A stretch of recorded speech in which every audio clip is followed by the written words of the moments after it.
When we're addressing this question of Orthodox yet modern, I guess there's two questions at stake. How do we define these terms within this conversation and within the scope of your book? We want to understand how you're using the terms. But I'm also interested to know whether Bavinck himself used those terms and how he would have understood them.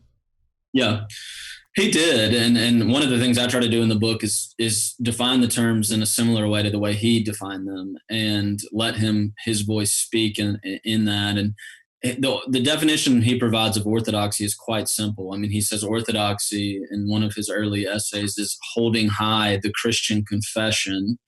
And so he's referring to creedal confessional adherence to the ecumenical consensus on what Christianity is, period.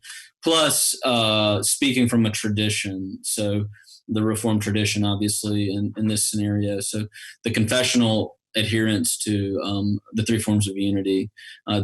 That is orthodoxy for him, combined with what we might think of as an orthodox ethic as well, a lifestyle, a Sabbatarian lifestyle, a lifestyle of worship and hard work and Sabbath rest and upholding the Ten Commandments in the New Covenant era. And I think there's Orthodox doctrine and Orthodox lifestyle that flows from that doctrine. The modern, in this context, as I mentioned before, and here my book mainly discusses theological modernity and philosophical modernity rather than cultural modernity or political modernity.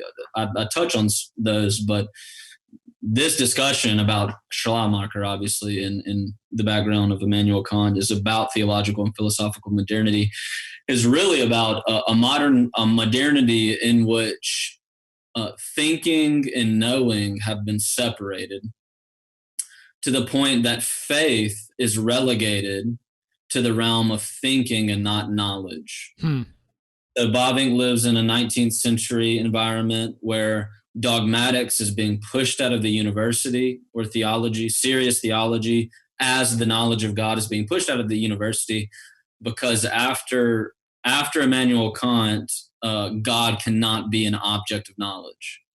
And so really that is what I would think of as the primary ground of theological modernity. It gives rise to all sorts of theological modernities, but it's relegating the possibility of faith in God outside the domain of knowing. That's probably the key thing I would say.